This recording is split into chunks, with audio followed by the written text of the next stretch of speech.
Bonjour à tous et bienvenue dans ce guide de la photo panoramique.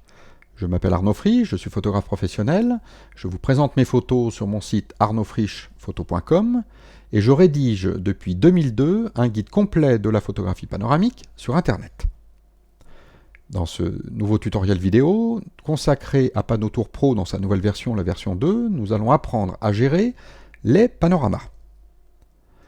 Dans un premier temps, nous allons voir qu'il est maintenant possible de changer le nom d'un panorama. Nous allons voir comment le faire et pourquoi c'est vraiment une nouveauté très intéressante de cette version 2. Ensuite, nous allons voir la géolocalisation du panorama et les projections de sortir. Et dans la géolocalisation, nous allons voir que tout simplement, nous allons procéder de manière légèrement différente par rapport à la version 1.8.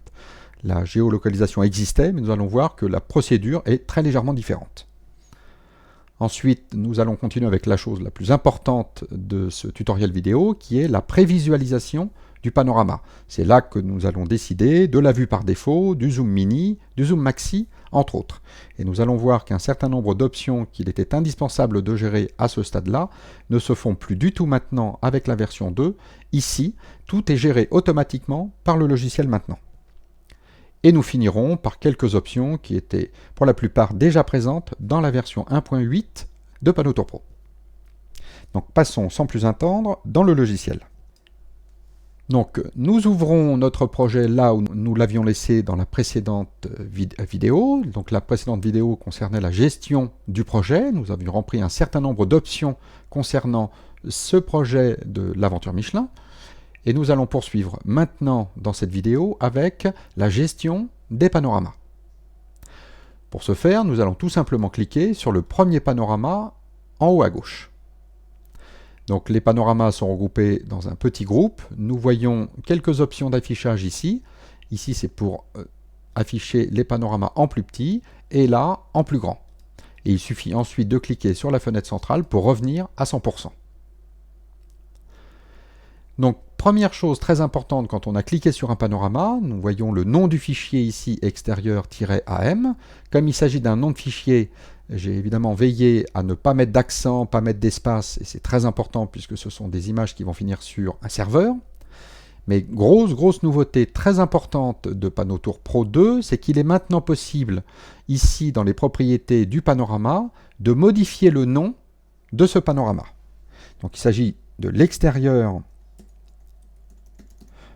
de l'aventure Michelin, et maintenant il est possible à ce stade-là de d'écrire un nom de fichier qui effectivement comporte des accents, comporte des abréviations et comporte des espaces, des ponctuations, des abréviations et des espaces. Donc ça c'est une nouveauté très importante, car si vous vous souvenez bien de l'affichage des vignettes et de l'infobulle dans la version 1.8, à chaque fois que l'on cliquait, que l'on passait devant une vignette, on avait une infobulle qui prenait le nom du fichier, salle-technologie. Et bien maintenant, ce nom sera substitué avec le nom que nous avons décidé ici. Donc le logiciel utilise bien comme nom de fichier, et nous pouvons le voir ici en cliquant sur la petite icône d'information. Le nom du fichier n'est évidemment pas modifié, il s'agit toujours d'extérieur-aventuremichelin.jpg. Mais maintenant, c'est bien ce nom-là qui s'affichera dans l'infobulle quand on passera au-dessus d'une miniature, ou bien tout simplement quand un panorama s'affichera. Donc nouveauté très importante pour la personnalisation, pour rendre la visite virtuelle encore plus élégante qu'avec la version 1.8. Ensuite, nous allons nous intéresser à la géolocalisation. Donc là, il y a simplement une petite remarque à faire, c'est sur la façon dont nous allons positionner le point de repère. Dans la précédente version, il suffisait tout simplement d'aller là où vous souhaitiez poser votre point de repère et de double-cliquer.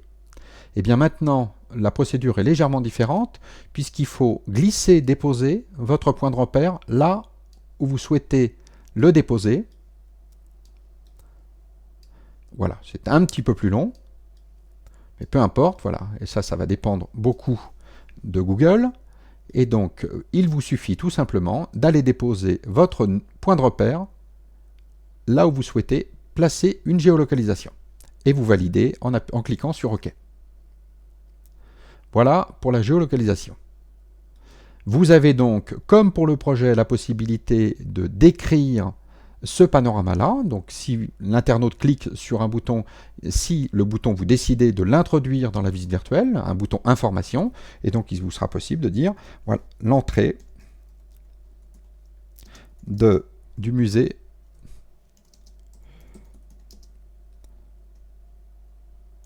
Michelin.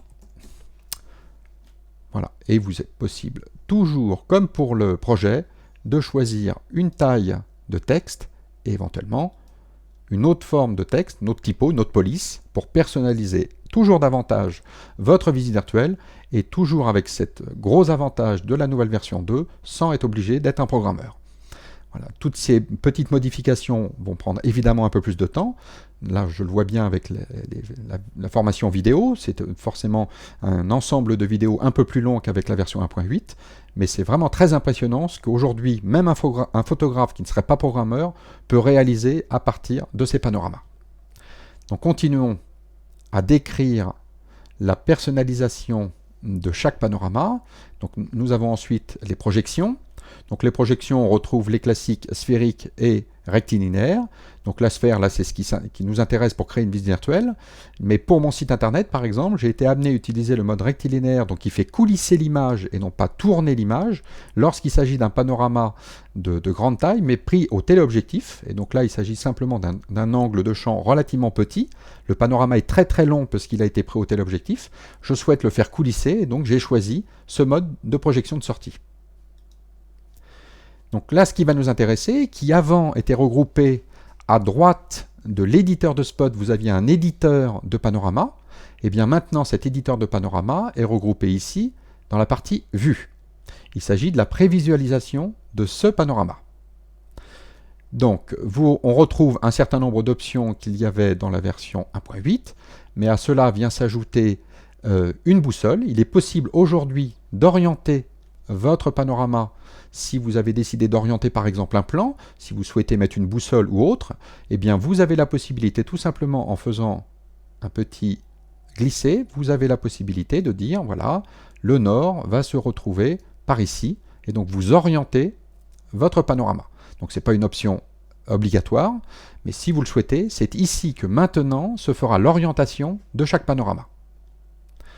Donc vous avez noté sur la droite que vous avez toujours la possibilité d'afficher votre panorama en prévisualisation avec une qualité basse, médium ou haute, donc avec n'importe quelle carte graphique aujourd'hui relativement récente, vous avez la possibilité de choisir la version haute qui vous permet de visualiser réellement la visite virtuelle comme si vous étiez sur Internet, ce qui est très agréable. Et donc maintenant, on va personnaliser un autre point vraiment important de la visite virtuelle qui est la vue par défaut, le zoom minimum et le zoom maximum. Donc personnellement, je ne suis pas très adepte des angles de vue par défaut de 90 degrés. Je préfère, parce que je trouve que l'image est sensiblement moins déformée, plutôt réduire un petit peu cet angle de vue. 80 degrés me va très très bien. Et je le choisis très souvent comme angle de vue minimum, zoom minimum.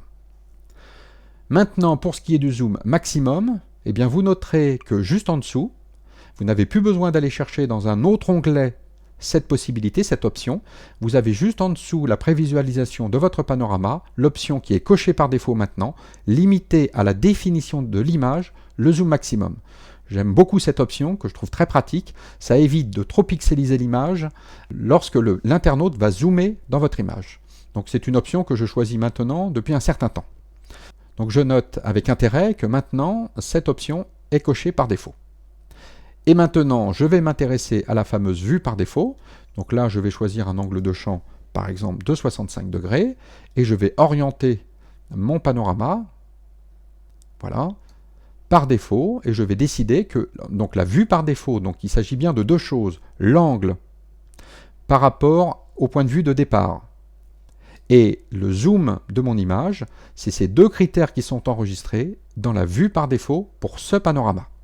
À chaque fois que j'arriverai dans ce panorama, si je démarre la visite virtuelle par ce panorama, l'internaute verra d'abord cette vision-là de l'aventure Michelin. Donc vous avez la possibilité d'agrandir éventuellement la fenêtre sur tout votre écran pour pouvoir travailler avec plus de précision. Donc voilà, les valeurs de vue par défaut sont regroupées ici en valeurs numériques et vous avez les limites du zoom qui sont maintenant ici. Vous noterez deux choses très importantes. Il n'y a plus de bouton pour optimiser le calcul de la taille des tuiles.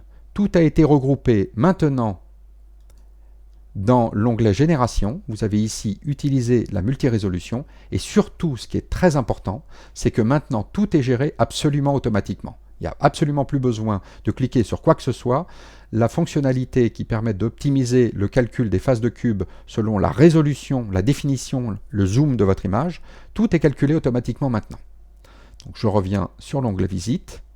Donc voilà, il n'y a finalement plus grand chose à faire, ni l'option JPEG, qui elle aussi maintenant est regroupée dans l'onglet Génération, et vous calculez la qualité JPEG de vos images une bonne fois pour toutes pour tous les panoramas.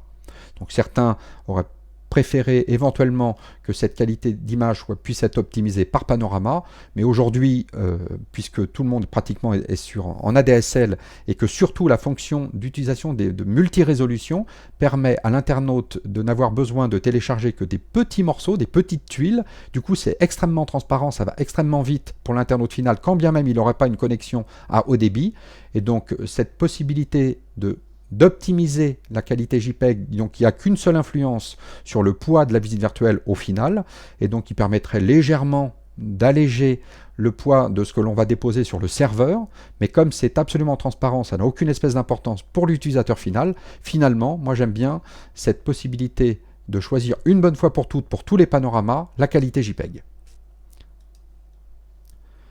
Donc nous allons continuer avec des options qui là sont classiques, la possibilité de rajouter une image pour le nadir. Donc si je n'avais pas photographié le sol ou si on voyait encore mon trépied, j'avais la possibilité de rajouter une image par-dessus, avec toujours aussi cette possibilité de pouvoir changer l'échelle et maintenant de pouvoir l'orienter. Donc là encore une petite option très pratique.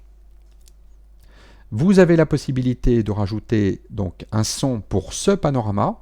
Ce qui veut dire que si vous avez introduit un son pour votre projet, donc dans la vidéo précédente, eh bien le son du projet s'arrêtera et sera substitué au son de ce panorama. Nous allons poursuivre avec la rotation automatique. Donc il est possible de ne pas mettre de rotation automatique pour l'ensemble du projet, mais de mettre une autorotation sur ce panorama. Et vous avez voilà, la possibilité d'utiliser des paramètres d'autorotation spécifiques. Et enfin, une nouvelle option. Vous avez la possibilité d'introduire ce panorama dans un nouveau groupe.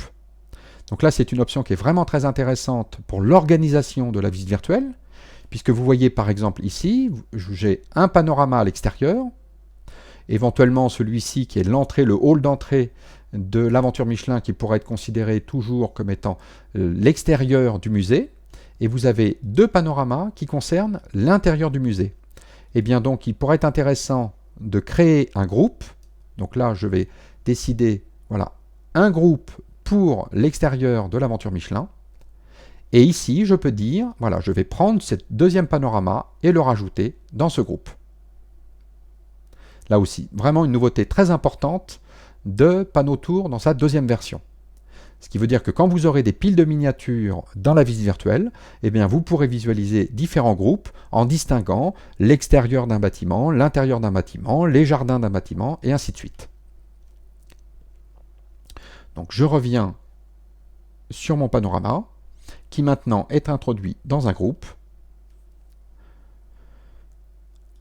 La notion de groupe toujours intéressante, et donc si je clique ici sur mon groupe, donc vous voyez que la notion de groupe dans le fil d'Ariane s'est intercalée entre mon panorama et mon projet. Donc j'ai la possibilité de modifier le nom du groupe évidemment, donc l'extérieur de l'aventure Michelin. Vous pouvez mettre une géolocalisation sur ce groupe par exemple. Imaginez que vous ayez photographié un hôtel et que ce groupe-là représente le golf. Bien souvent le golf n'est pas dans l'hôtel. Vous pouvez créer une géolocalisation spécifique pour ce golf. Toujours pareil, vous avez la possibilité de mettre une description pour ce groupe. Éventuellement, donc le code couleur ici, c'est tout simplement le code couleur qui s'affiche autour des vignettes. Vous avez la possibilité de mettre un plan spécifique pour ce groupe de panorama.